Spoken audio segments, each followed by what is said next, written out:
Shotgun with Charlie.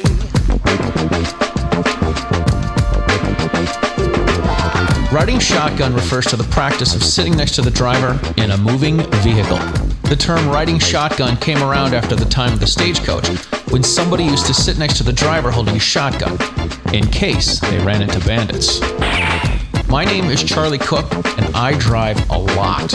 I like to talk to people while I'm driving, so I interview people in my car while I'm driving. Welcome to Riding Shotgun with Charlie.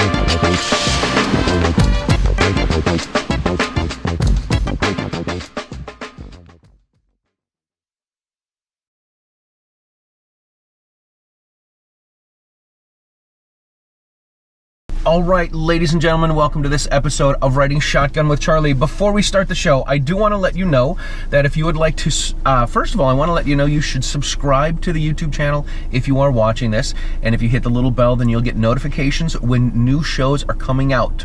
So please make sure you do that. This helps with a lot of the YouTube stuff, all of the SEO sort of crap. So if you guys can do that, that would be great.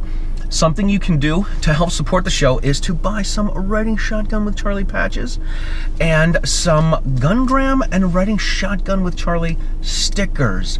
These aren't too much. I stick them in the mail to you, and it helps support the show. It helps feed the horse a little bit so that we can get the stagecoach across America. The other thing that you can do is you can get yourself a Riding Shotgun with Charlie shirt, or you can get a Riding Shotgun with Charlie a Gungram shirt. You can get one of those on the Teespring store. The shirts you can find at teespring.com/stores/Riding Shotgun with Charlie. And the Gungram stickers and patches and the Riding Shotgun with Charlie stickers and patches and the Gungram stickers you can find at ridingshotgunwithcharlie.com on the swag and merch page. Awesome. Thank you guys for doing that.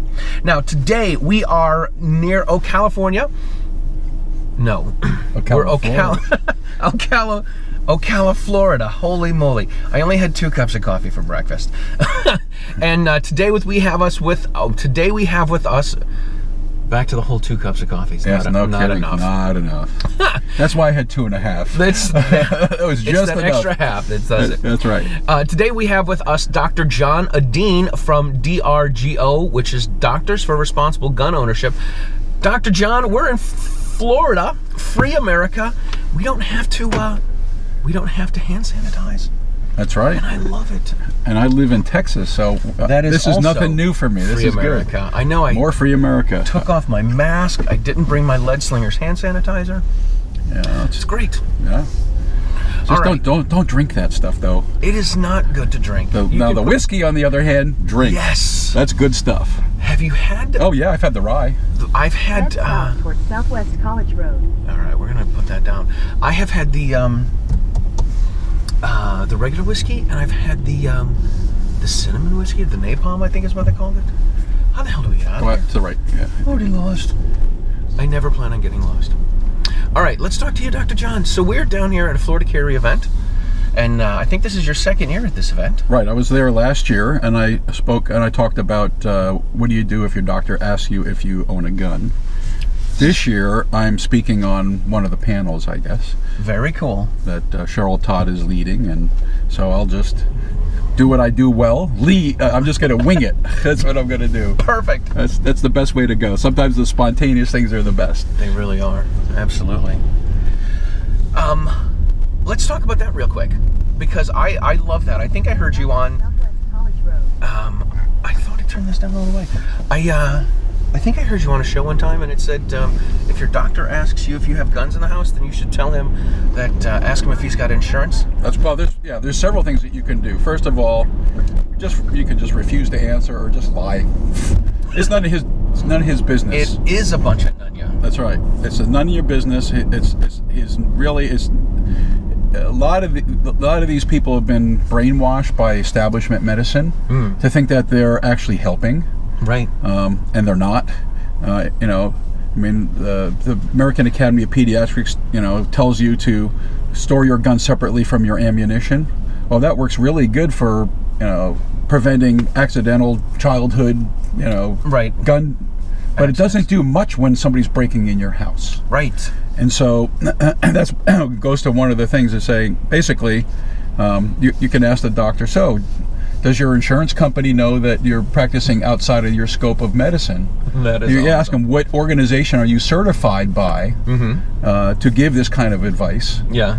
And then also, if I'm harmed by following your advice, are you going to be covered by malpractice insurance? Right. And that usually gets their attention. That'll usually get them to shut up. Yeah, that'll usually get their attention, and that's perfectly, a legitimate thing to do. Yeah. Also, if you pretty much make it clear to the doctor that they're out of bounds, and they continue to press, you can say, "Doctor, this is a boundary violation. You understand what that is, doctor? Because I'm going to report you to the state medical board, and you're going to have to defend this. Wow. And you could lose your license to practice medicine or get sanctioned by the state." I love it. And so you have power.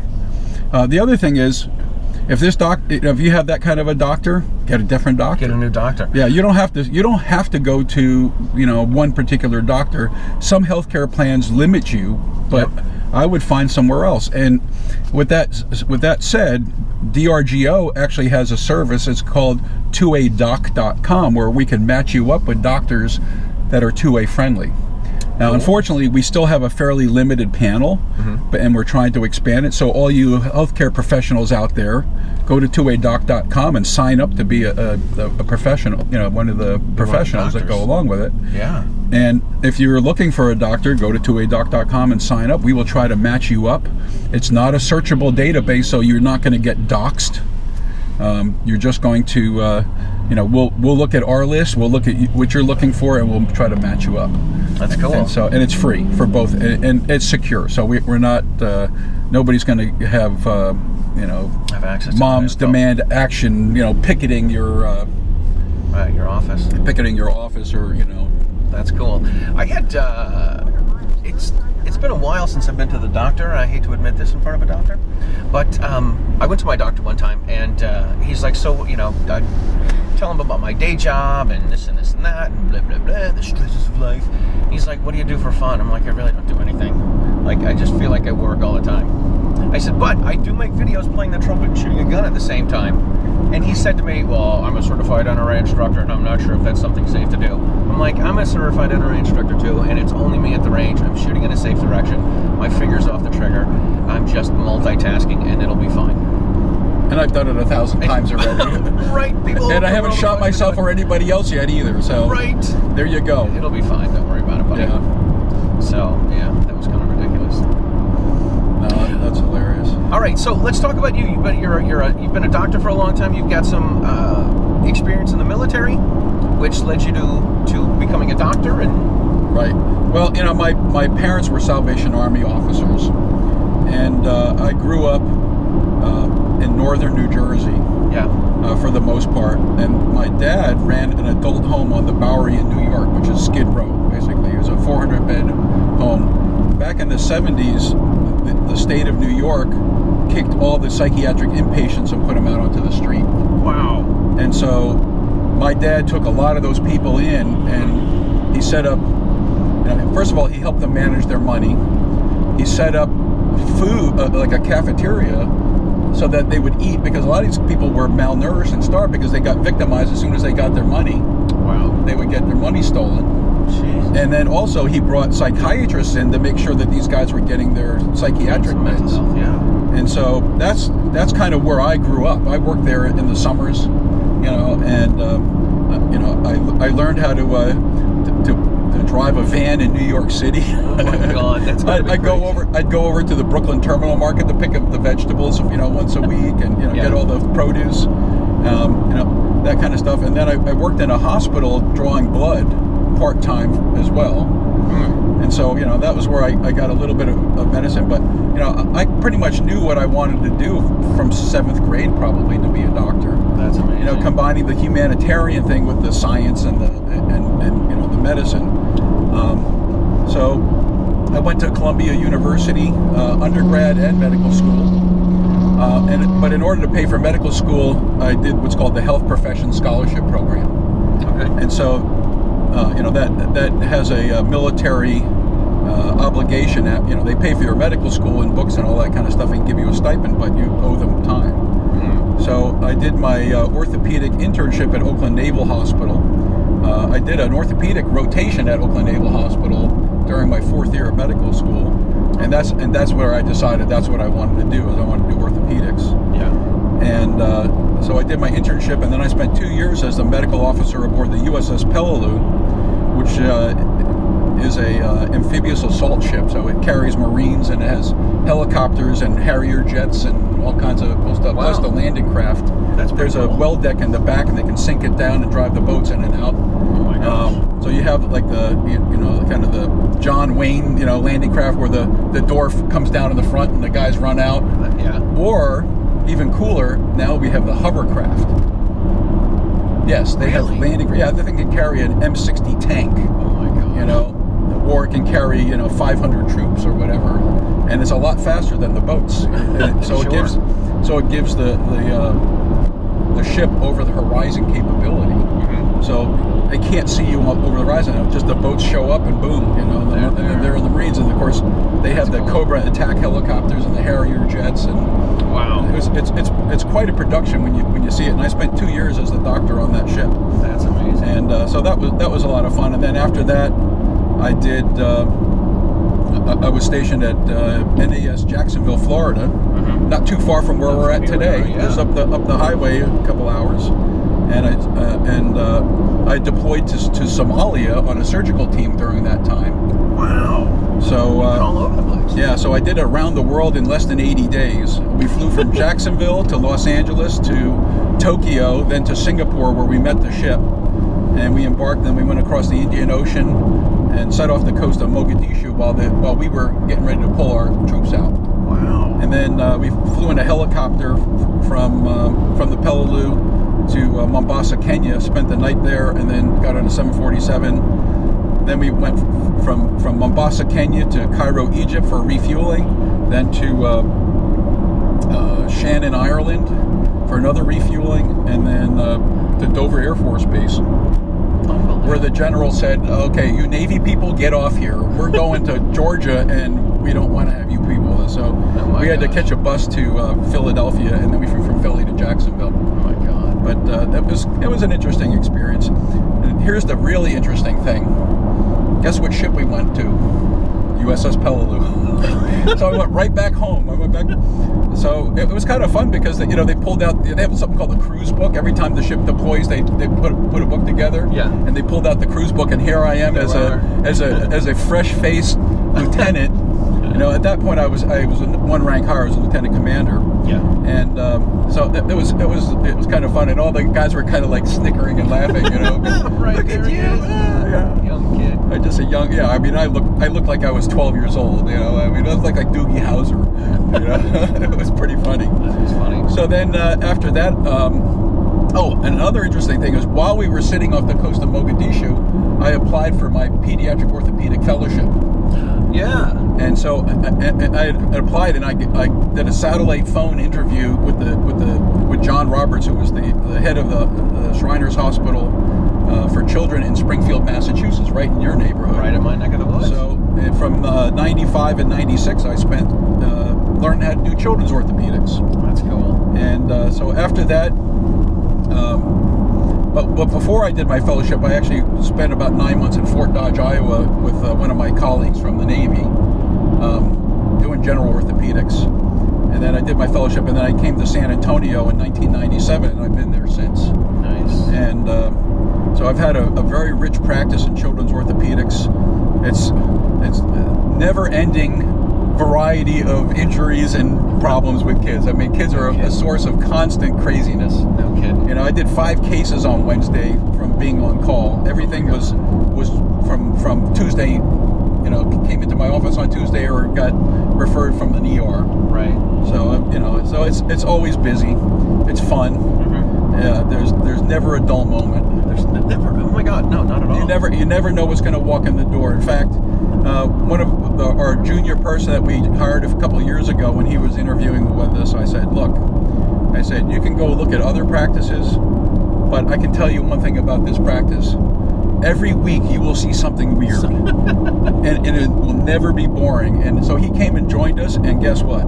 he said about a year later, he goes, you know what, you were absolutely right. Right. Because you never know what's going to happen, what's going to walk in the front door. No kidding. So, all right. So how does this lead into gun stuff, and eventually to all right. Well, it's interesting because when I went to the USS Peleliu, the guy that I relieved, he was kind of a gun guy. Mm-hmm. His name is Drew Breiterman, and so he took me to the range, and you know, I think he had like a Smith & Wesson 686 and a couple other guns, and we shot, and then I kind of didn't think anything of it until the Rodney King's situation, and I was in Oakland at the time, and I'm saying, you know what, there's riots happening. This could be dangerous. I probably need to get myself something to protect myself and my family. So yeah. I went to I got a used Beretta 92 because of course I was in the, if it was good enough for the military, it's good enough for me. You. Yeah, that's absolutely. Right. So I got that. I notice that people, when after they get out of the service, the first thing they want to get is an AR and a Beretta 92. Yeah, it took me a long time to get my AR, but I had the Beretta 92, and then I got a Sig P220 in 45, which is just a great gun. But it's so old that it doesn't even have a rail on it. Oh my gosh! I got it in like 1994, and then when I went to Fort Dodge, Iowa, I had a little spare cash around, so I started collecting guns. One of which was a Model 686, and a couple other SIGs, and I got a Colt Anaconda in 44 with a 4-inch barrel. Jesus. Talk about a flamethrower! No kidding. Holy smokes! Gosh. That thing was, and we would go to an outdoor range, and if you shot that thing near dusk, I mean, it had like a 3-foot orange flame that came out the end of that thing. It was pretty impressive. But it does beat you up because it's just, there's a lot of horsepower. Yeah. Shooting that in 44 Special is much nicer. Much easier. Yeah, it's much nicer. But I tell you, it's just, that's a beautiful gun, and it spends most of the time in the safe. But every once in a while, I'll bring it out just to shoot it, just for fun. That's cool. It's very accurate. Really nice gun. Cool. What I like about watching all of your stuff on social media is you spend a lot of time doing some training. Yes, I do a lot of training. Yeah. You said you've taken a lot of classes at Front Sight. You've done the Mag 40 a few times. I've done, well, not only have I done Mag 40, I've done Mag 40, Mag 30, Mag 80, Mag 120, and Mag 180.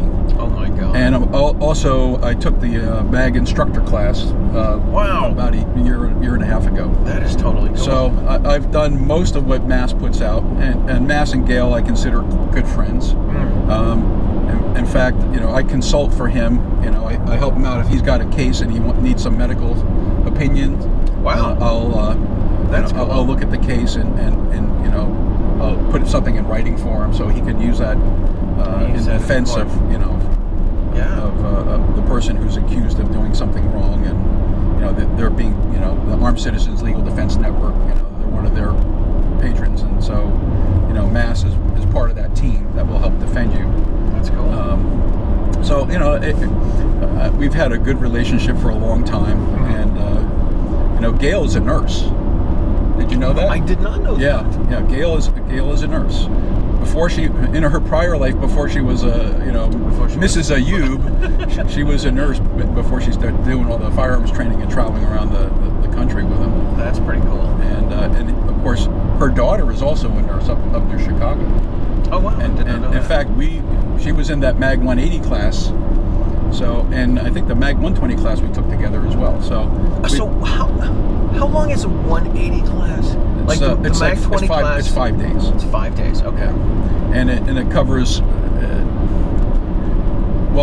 Anybody who's taken the Masada U group classes, the Mag 40, you have the test at the end where you have to shoot and qualify. Well, with each additional level of class, the time goes down.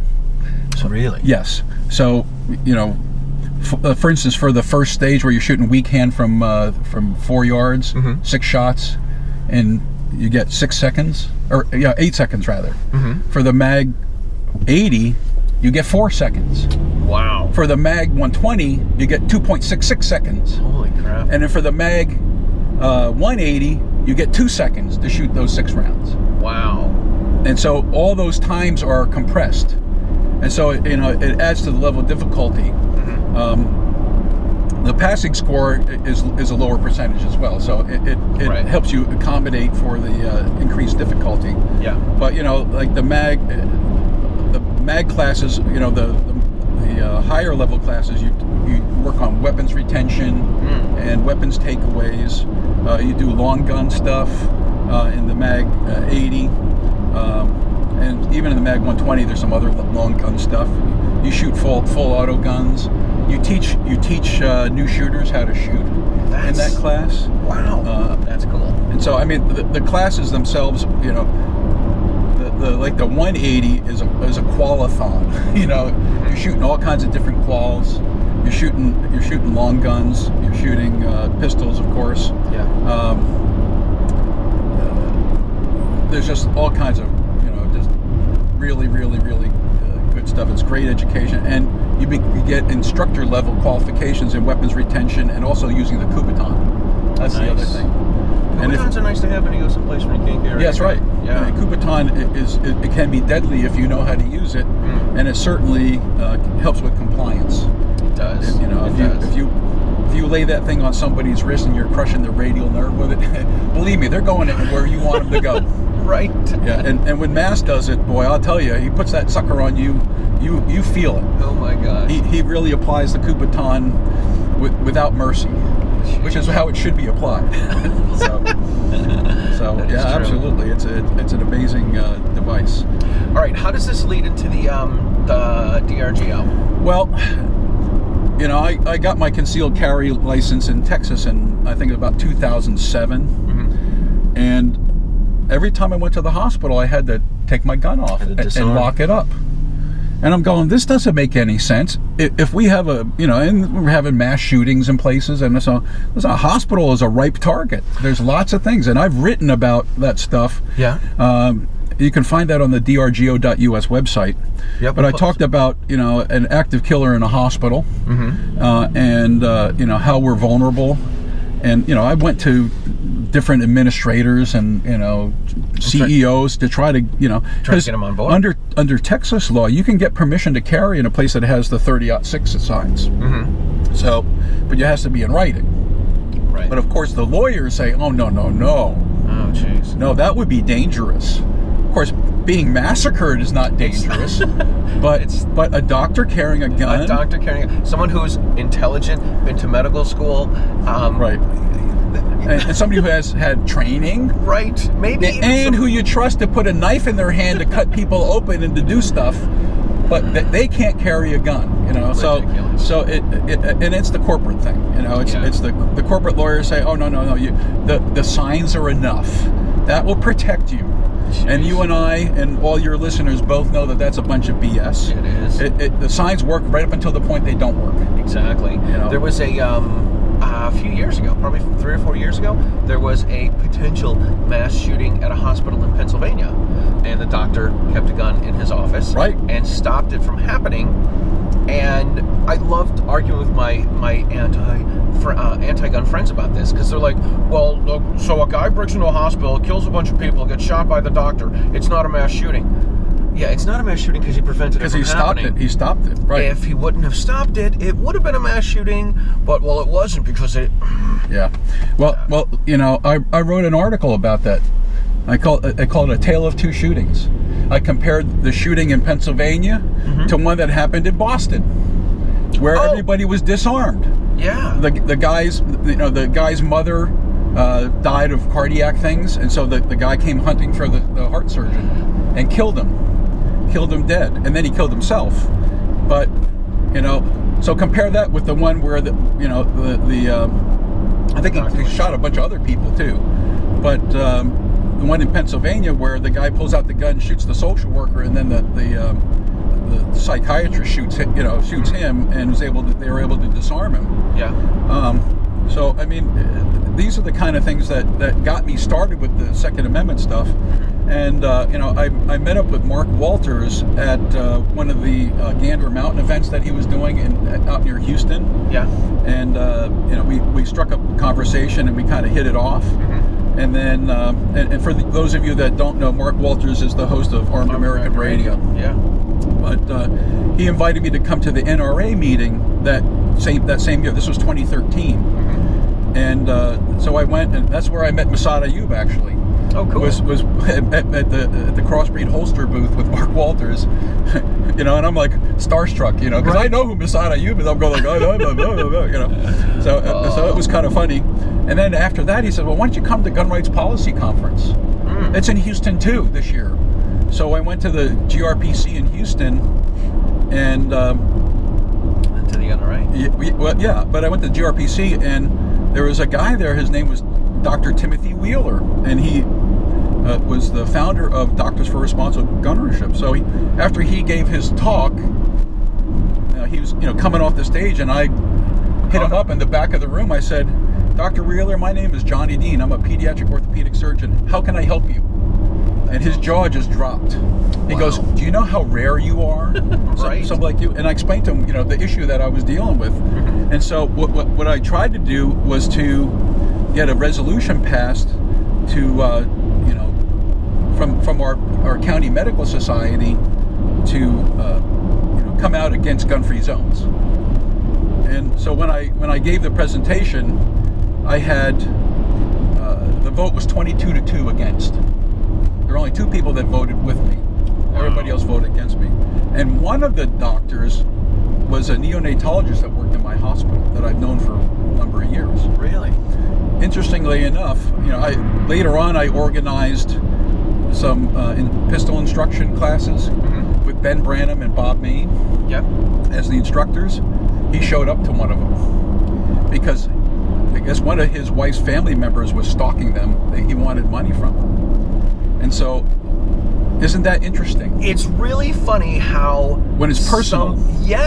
How all of a sudden it changes. Right. All of a sudden it changes. So that kind of got me started with DRGO, and then as Timothy started winding down his leadership at DRGO, he's looking to retire. Arthur Perspinda took over as the director. Robert Young is our editor-in-chief and handles the blog and the Facebook page. I'm the membership director, and then Sean Brodale is the outreach, youth outreach. And he's in northeastern Iowa. So that's kind of leadership, and we've added more and more writers.